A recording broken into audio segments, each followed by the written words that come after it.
It's time for another episode of Talk Back. I'm one of your hosts, Eric Nesbit, and with me is Justin Gay, your host and director of content. Justin, we didn't get a chance to see each other last week. I was down in Orlando, Florida. Recently got a huge promotion for work, which I am very pleased with and very happy about. So very excited for that new role, but I had to start our fiscal year with a trip down to Orlando, Florida to meet with the other regional sales directors and directors of the company. So we didn't get a chance to get together last week for episode 307. 307 will be tonight here as we record on Wednesday night, October 9th now. But we missed week 4 in the NFL. But Justin, I know you didn't miss week 4 action. You sent me the notes last week and said, hey, is there any way we can record? And well, it didn't happen with our schedules. But yeah, here we are. Week 5 of the NFL already, Justin. What's on tap here tonight? Yeah, we got a lot to talk about. We missed some last week, but some issues that popped up last week in week 4 kind of crept back up in week 5. So we got to talk about the Dallas Cowboys, Eric. 3 weeks into the season, they look like the toast of the NFC. Now they've dropped 2 straight. Ravens right there with them. Everybody was talking about Lamar Jackson. Is this guy got the inside track for the MVP? All of a sudden, the Ravens are struggling as well. So a lot to talk about. And I got to pick your brain, Eric. Who is the best team in the NFC right now as well? Because there's a lot of movement that's happening at the top of the NFC. Yeah, and I'm excited to see a little bit of NBA on your show notes for this week. We've got a little bit of a story brewing. That's a hot topic, right? It sure is. I mean, could Morey step into any more of a big pile of crap out in Hong Kong? No, and he's drug everybody else right into it. Yeah, it's all over the news. Certainly ESPN is, well, they're kind of covering it and kind of told not to cover it. So we'll cover it right here on Talk Back. And then we'll get into overtime because Joey Logano had trouble right at the beginning of the race at Dover last week, which was a mechanical failure.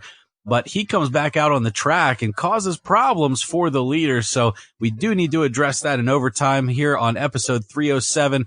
We got to pay some bills, but we'll be right back for NFL action from week 5.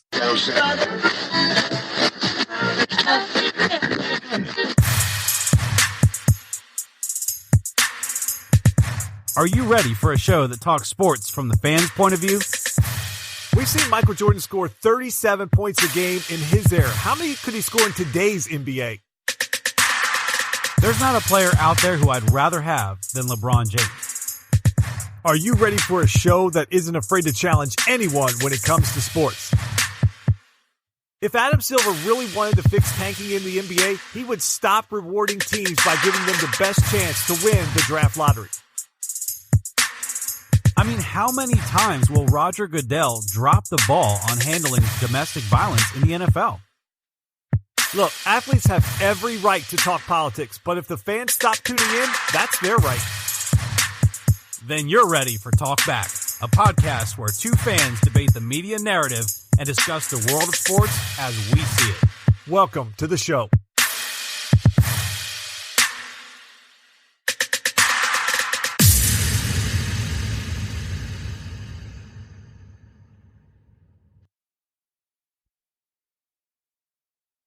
All right, we're back. It's episode 307. Time to talk about week 5 here in the NFL. Eric talked about there at the top of the show. Had some teams when we finished up week 3 that looked pretty darn impressive, and now not so much. So we're week 5. We got 2 teams that are now 3-2 that were kind of getting talked up as being top of their conference or up there to be debated. Now the Ravens, you can debate, probably still behind the Patriots and Chiefs, but they were making a nice run for the number 3 spot. Dallas looked like they could be the lead dog for the NFC. Both are 3-2 now, not playing very good football as we ended up week 5 going into week 6. So which team are you more concerned about, Eric, the Cowboys or the Ravens? I'd have to say I'm more concerned with the Cowboys because of the schedule that they have remaining. Now, I know the Ravens were maybe a hot topic early on because of the way that Lamar Jackson was playing. Certainly he has regressed, and I think Dak has regressed a little bit too off of that MVP talk. But Lamar, to me, has regressed more. I think there was more of a knee-jerk reaction early on to Lamar, and slightly people are certainly pumping the brakes on that now. But I think if you look at the teams as a whole, the expectations for Dallas were certainly so much higher than what we had for the Ravens and probably what a lot of people had for the Ravens. So then you project out week 6 and beyond. Dallas gets a nice matchup with the Jets. Certainly, by all accounts, they should smoke them. Then they've got to play Philly. they've got a bye then and they get some rest. But then after that, they've got a tough road ahead.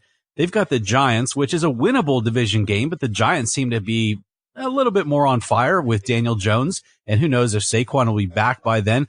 Then you've got the Vikings, who are any given week, we don't know how many points they're going to put up or not. Then they've got the Lions, who are fighting hard seemingly in every game. Then the Patriots, then the Bills, who have just an amazing defense. The Bears, the Rams, the Eagles again. Justin, to me, Dallas just doesn't have the schedule ahead of them to say that I'm really confident at this point with what I've seen over the past couple weeks. So to me, I'm more concerned about Dallas. Now, I'm not concerned to the sense that I think Dallas all of a sudden slides off the table.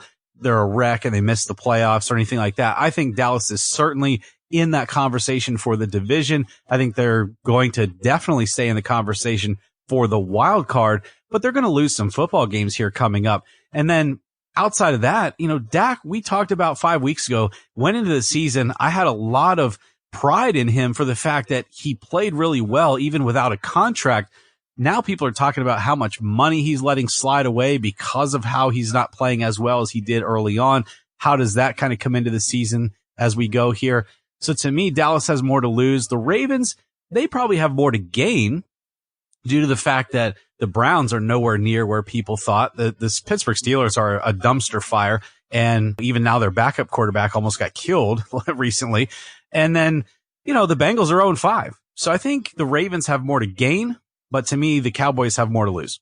That's the point. I don't think the Ravens are necessarily playing better football than Dallas. I think the Ravens, from a defensive standpoint, are a big-time mess right now. They haven't been able to stop anyone lately.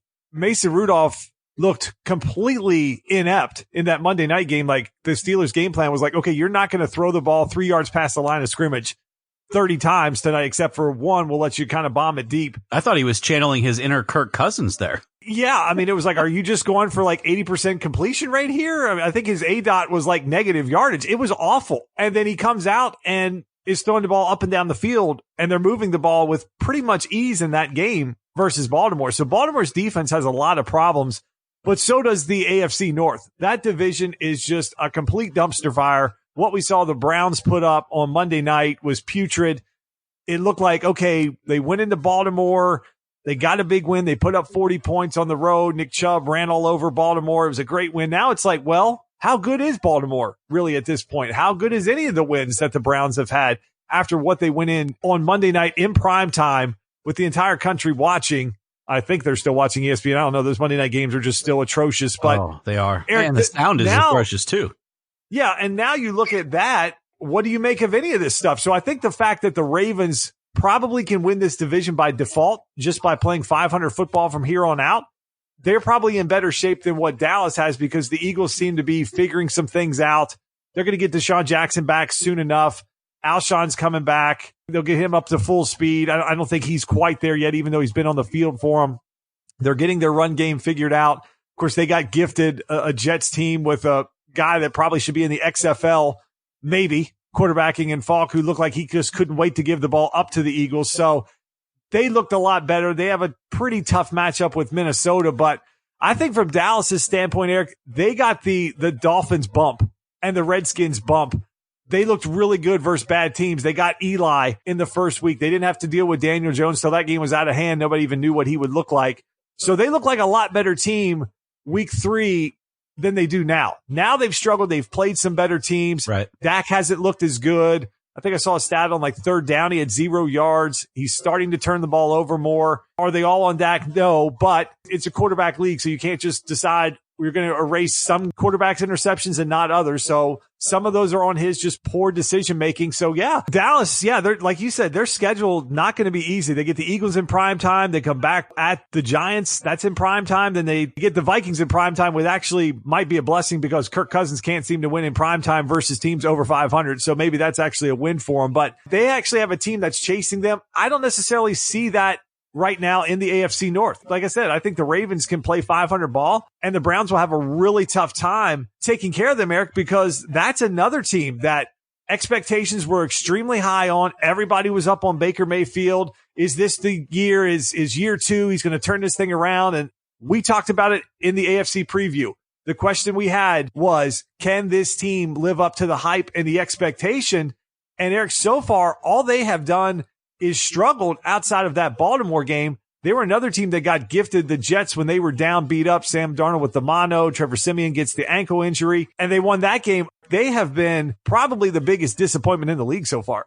Oh, I'd have to agree with you there 100%. I mean, look at all the hype that we went into the season with on the Browns. And of course, I say we as a nation, we as a sports broadcasting group, anybody who talks about football talked about the Browns.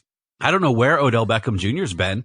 He's not doing nearly what he did even in New York. And even in New York, he was known for some flashy catches, but he wasn't the AB type of guy who was going to get 120 receptions, 1,500 yards type of thing.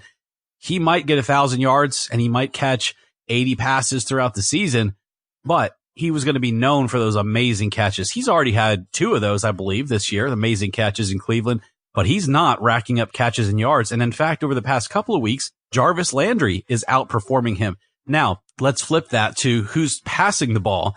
And of course, we all know it's Baker Mayfield, who I didn't want on the Jets, but then at the end of last year, I thought, oh, I must have made a big mistake. This guy looks like he's for real. Well, Justin, I've got some bad news for Cleveland fans. His QBR is god-awful.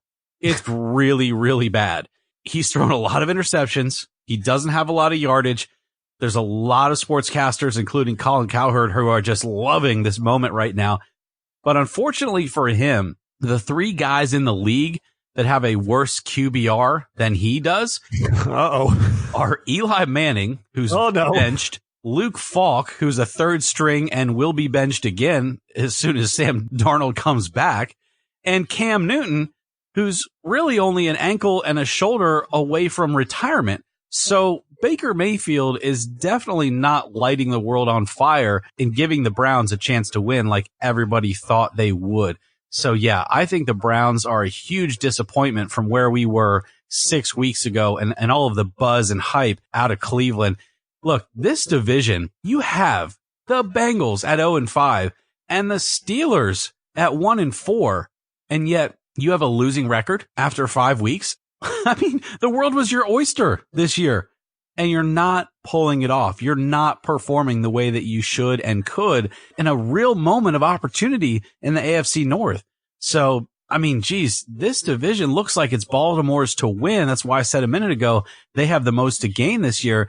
But to your point, Cleveland has been nothing but a disappointment.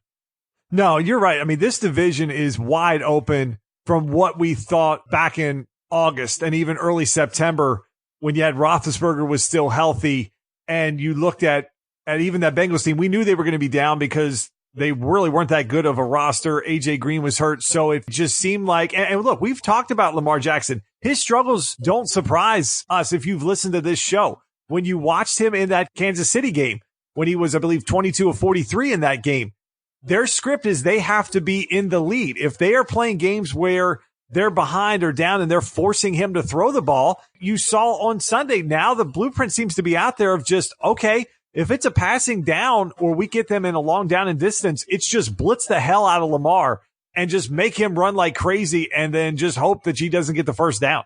Because it doesn't seem like he wants to go through the progressions and the reads and all that. And we've talked about it. He's not a traditional drop back quarterback.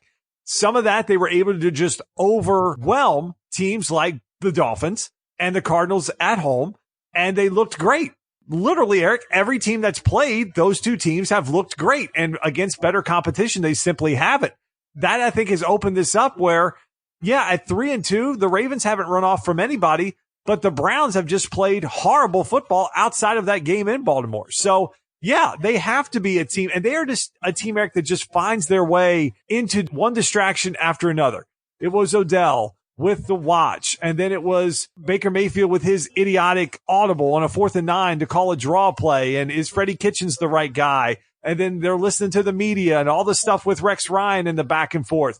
And now, probably not of Baker's own doing, you've got the entire drama with the Richard Sherman and the pregame handshake. Oh, geez. Where yeah. He just completely fabricates this story. I mean, you want to talk about fake news? This guy made up his own fake story. I don't know if, again, it was, we talk about a lot on here, if it was the Costanza, it's not a lie if you believe it. I mean, he had to know that there was literally thousands of cameras that we're going to catch the coin toss and the handshakes, that it's on video.